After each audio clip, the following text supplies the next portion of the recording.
அனைவருக்கும் எனது மாலை வணக்கம். இன்றைய தினம் கார்டியாலஜிக்கல் சொசைட்டி ஆஃப் இந்தியா சொல்லுது இந்திய இருதயவியல் கழகம். இதனோட ஒரு பிரான்ச் வந்து நேஷனல் இன்டர்வென்ஷனல் கவுன்சில்.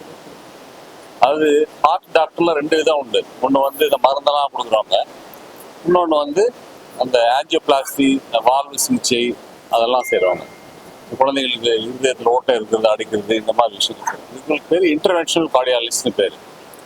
இந்த இன்டர்வென்ஷனல் கவுன்சில், தேசிய இன்டர்வென்ஷனல் கவுன்சில் மீட்டிங் வந்து இன்னைக்கு நடந்துட்டு இருக்கு. வருஷம் நடக்கும். இந்தியாவின் மேஜர் சிட்டிஸில், பெருநகரங்களில் மட்டும் நடக்கும். அதில் வந்து இன்று சென்னையில் நடக்குது. 4 நாட்கள் நடக்கிறது.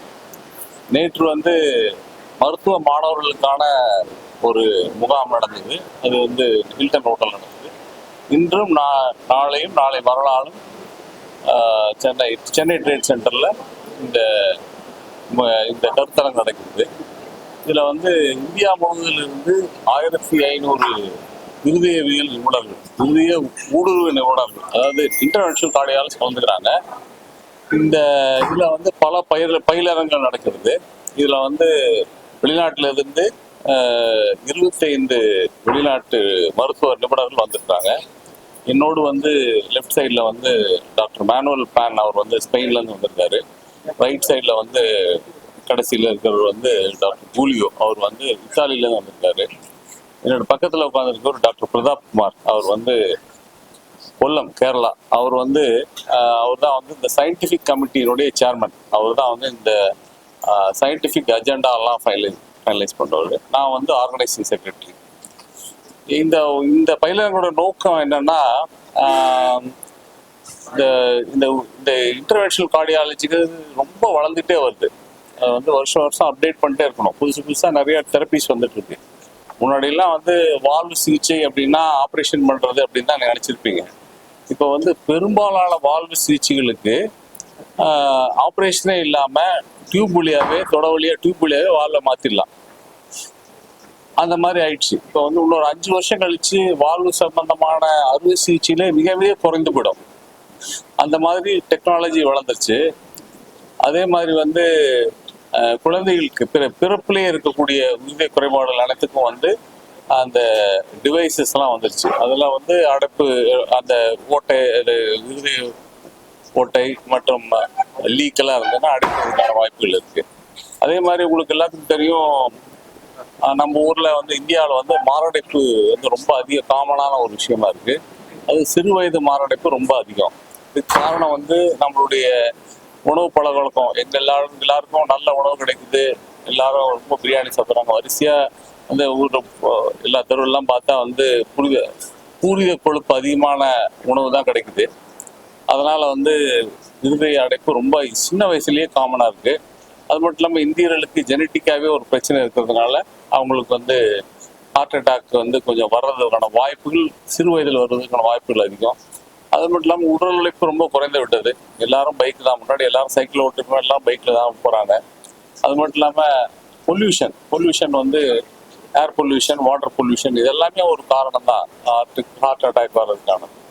இந்த மாதிரி மாரடைப்பு வர்றது ரொம்ப சிறு வயதில் இருக்கிறதுனால இதுக்கான ஆஞ்சியோபிளாஸ்டி சிகிச்சைகள் வந்து ரொம்ப அட்வான்ஸ்டாக போயிட்டு இருக்கு. அதனால இதை பற்றியான விஷயங்கள் புதிதாக வந்து மருந்து கோட்டட் பலூன் வந்துருக்கு. இது என்னன்னா, ஸ்டென்ட்டே இல்லாமல் ஜஸ்ட் பலூனில் ஒரு மருந்து கோட் பண்ணி அதை மட்டும் வச்சு அந்த அடைப்பட்ட குழாயை ஓப்பன் பண்ணி விட்டா அது திருப்பி அடைக்கிறது இல்லை அப்படின்னு ஒரு புது டெக்னிக் வந்திருக்கு. அது வந்து இப்போ ரீசெண்டாக வந்திருக்கு. இது போன்ற பல விஷயங்களை வந்து டாக்டர் மத்தியில் அவர்களுக்கு பயிற்சி கொடுப்பதற்காகவும் அதை பற்றி ஒரு பயிலரங்கு நடத்துவதற்காகவும் தான் இந்த conference, national interventional council conference நடக்குது. இதோட ஒரு முக்கியமான விஷயம் என்னன்னா, இந்தியாவில் வந்து இந்த மாரடைப்பு சதி அதிகமாக. இந்தியா ஒரு பெரிய நாடு, ரொம்ப பெரிய நாடு.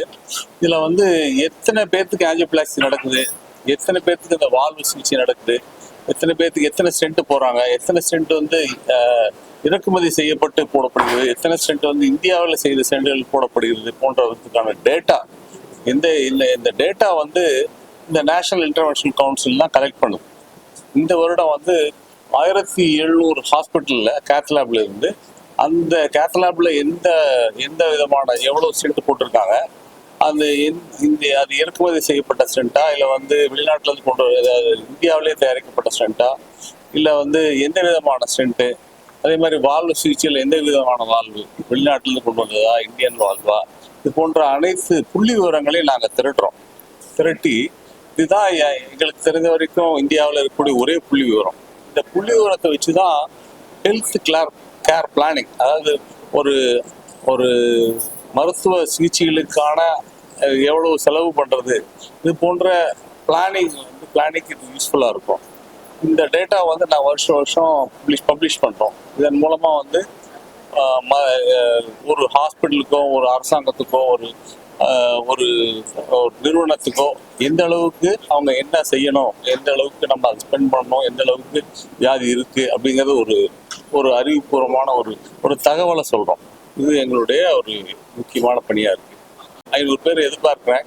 நாளைக்கு 2500 பேர் வந்துடுவாங்க. All over India. அது மட்டும் இல்லாம Jammu Kashmir to Kashmir, all the people come. Nearly 1,500 today came. Probably we expect 2,000 plus tomorrow. And we have nearly 32 international people. He's from Italy, he's from Spain. So people from US, Italy, Spain, Germany, and Middle East countries. Many people who are actually settled in the US also came here for the conference. Basically what he was telling about the data. Data means we are actually collecting data from nearly 1,200 hospitals. So we will exactly know that what type of stent they are using, what is the result after the angioplasty, how many patients are actually getting treatment by government schemes. There are 3 types of scheme. One is people pay from their pocket. People are getting private insurance. People are getting from the government schemes. So how much are getting from the government schemes, and whether they are doing a heart attack angioplasty during heart attack called primary angioplasty. How many are getting a primary angioplasty in India? So if you look at the international data in India, we are actually last year, not this year. This year it won't be published tomorrow. Last year we have done nearly 1 million, 10 lakh angioplasty, which is equivalent to US. So we are actually almost equivalent to US in number of angioplasty. But India is 4 times US, and the population wise we are actually again 4 times US. So basically, whether it is sufficient, we have to create minimum 4 times the number. Because of the financial issues and all. Last year what happened? The poor scheme, that's a government scheme, occupied nearly 40% of the angioplasty division. So what is the data till tomorrow only we will understand. Can we have some take home from our Italian colleague, Dr. Giulio? Giulio is from Italy. Thank you very much for having me to this conference. I am established the relationship with the India colleague Pratap and all the community many years ago, especially focused on using imaging in all settings, including the acute coronary syndrome patients. I think there is a growing respect in confronting with them. They did a lot of improvement also in using and in getting many type of data coming up. So I think that what Pratap was referring in terms of collect the numbers are very, very important to get a full view of what is going on and to have the vast majority of the resources focus on supporting the most efficient way for having patient treatment. So they are very, very high level in terms of complexity. The patients that you can see here in India, they are more complex because you have more diabetes, more renal failure, more calcification, and I think many times you have a diffuse disease. So they are basically difficult patients. We needed to invest a little bit more in prevention, in treating this patient in the young age, because this is going to be very impactful for the future. Thank you for the nice invitation. For me, it's a pleasure. It's my 3rd time in this Congress. We come from Spain and we have a close relationship with Pratap. I'm trying to do collaborative study and collaborative formation with fellows and I am really impressed by the number of procedures that in India has been performed. The Congress represents the interventional activity, and as Julio mentioned, the patient has a very complex disease, difficult to treat, but the interventional cardiology used to do an exceptional work, and